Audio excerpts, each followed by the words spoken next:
Vene Casagrande acabou de soltar no Twitter sobre o Evander. O Flamengo ofereceu 11 milhões de dólares. Então, para tudo. Para tudo.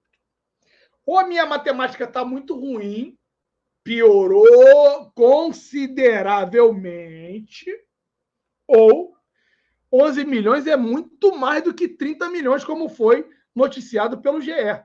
Podemos até falar, então, já do Evander aqui, nesse momento aqui. Quando a gente fala de 11 milhões de dólares, galera, a gente fala acima de 50 milhões. Se é verdade o Vene está certo nessa, eu não sei. Mas é muita grana para contratar o tal do Evander. E aí, Renan, está na hora de você brilhar. O nosso menino Transfer Market, o nosso menino SofaScore, quais são os números, o mapa de calor, da onde vem, do que se alimenta, o que conquistou, quem é o todo-poderoso Evander, meu amigo Renan? Cara, eu sei quem gosta dele. Quem gosta dele é o Braz. O Braz gosta bastante do Evander aí, cara. Mas, cara, esse 11 milhões aí não pode ser verdade, não, cara. Do nada, uma proposta de 11 milhões e os caras rejeitaram. Porque, olha só, vamos lá.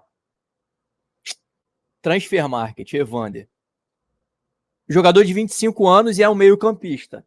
Pegando essas duas informações isoladamente, 11 milhões é um valor que está dentro da realidade do futebol mundial aí. O meio-campista com essa idade, se for bom jogador, ele dificilmente vai custar abaixo de 10 milhões de euros. E aí a gente está falando de 11 milhões de dólares. Mas vamos lá, se a gente for pegar aqui, a última transação dele foi recente. O dólar por euro está quanto?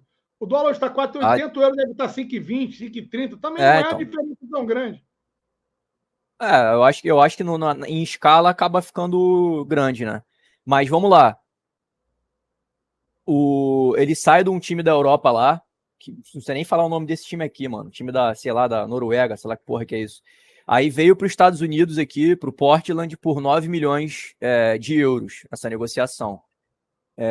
Aí 9 milhões de euros para 11 milhões de dólares vai ficar quase que no 0-0 ali. Vai ficar quase que no 0-0. Então, assim, foi uma negociação recente, então também o cara não envelheceu o suficiente para o valor de mercado dele cair só por conta da idade.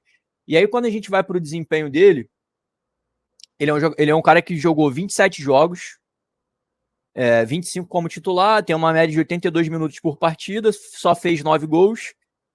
Nem todo meio campista vai ser goleador, mas ele só fez 9 gols. Deixa eu ver se eu acho assistência aqui. Assistência 4. Então, assim, é um jogador que no número final, e eu sei que o número final ele é bem subjetivo também, apesar dele ser um número no Excel ali, ele é um número que você não consegue mudar, mas ele é muito subjetivo porque, por exemplo, sei lá, se o cara finalizou errado pro gol, sobra para alguém, a finalização dele vai, a estatística dele vai ser de uma assistência e de uma finalização, por exemplo. Então, você tem que analisar o contexto ali dos números de maneira mais de maneira mais justa. Mas quando a gente olha para esses números isoladamente aqui, é um cara que participa pouco da conclusão final ali do gol. De repente, ele é o cara que dá uma pré-assistência, como a gente vê muito o Pulgar fazendo. O Pulgar ele dá muito passe de nível de dificuldade 10, 9, que facilita muito a vida do último passador, que entrega a bola pro atacante empurrar para o fundo do gol.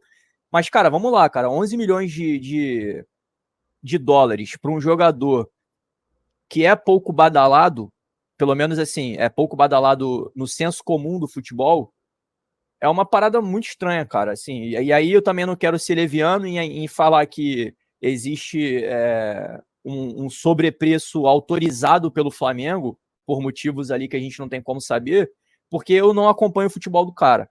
Eu teria que ser muito irresponsável para falar, não, olha só, esse valor aí tá exagerado, o cara não tem nem condição de chegar perto desse valor aí. O time dos caras ali que acabou de fazer o investimento não quer vender abaixo do preço que pagaram. Jogou 27 vezes. Imagino que ele seja titular desse time, porque ele jogou 27 jogos e dos 27 ele jogou 25. Então, assim, eu acho difícil esse time, esse Portland, ter, por exemplo, um time A e um time B, para em 50 jogos botar metade do time jogando 25 jogos e outra metade dos outros 25. Eu acho que se ele jogou 27 dos 27 e 25 foi de titular, é porque ele é titular do time e muito provavelmente esse número deve ter sido a média dos jogos que o time dele jogou até aqui. Então ele é um cara importante. Jogador importante não vai ser vendido perto do que foi comprado. Então, assim, eu acho que o time norte-americano lá tá fazendo o que tem que fazer mesmo. Tem que pedir a mais porque eles vão ter que correr atrás de um outro jogador. Agora a questão é, o Flamengo de fato precisa investir esse valor todo para um jogador que não recebeu o aval lá no Twitter lá, o Marcos Braz, está dado o aval. Isso não aconteceu por parte da torcida. Escutar a torcida para contratação é um comportamento profissional? Não é um comportamento profissional, é um comportamento amador. Mas é assim que o Flamengo ultimamente testa as contratações. Ele pega um nome, joga na rede social, utiliza ali até jornalistas ali com credibilidade para poder propagar esse nome ganha eco e daí ele analisa ali a reputação dessa contratação.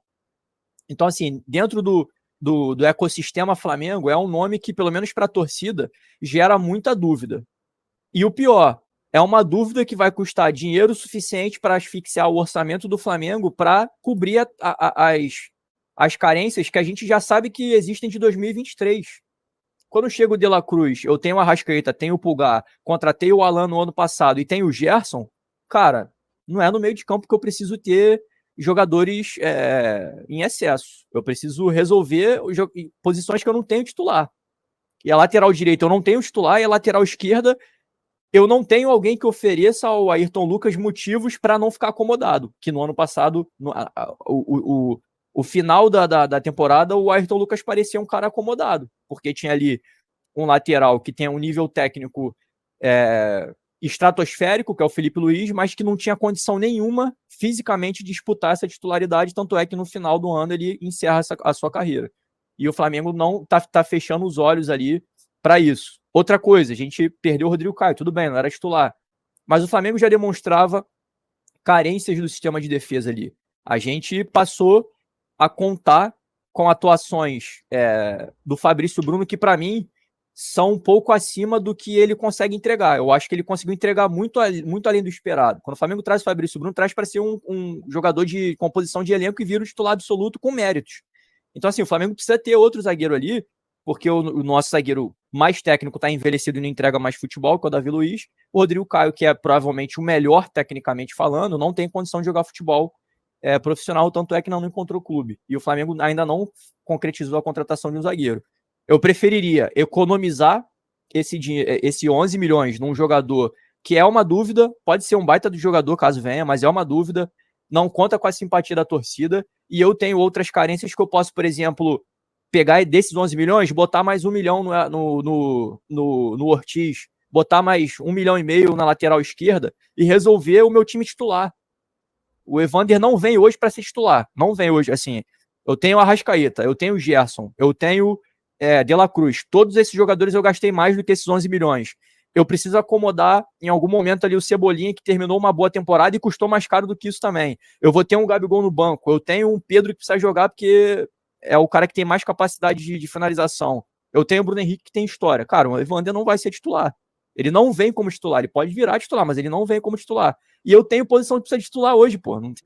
Eu tenho dois laterais que não. Eu tenho 3 laterais direitos que não servem e eu tenho um lateral esquerdo que tá acomodado. Eu preciso trazer gente para essa posição.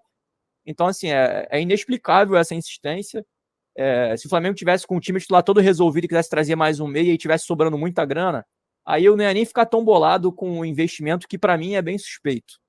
A gente não tem muita informação, mas é muito suspeito eu chegar do nada e botar uma carga gigantesca no Evander e pro Ortiz eu pedir pro empresário do cara se virar. Para mim isso não faz muito sentido.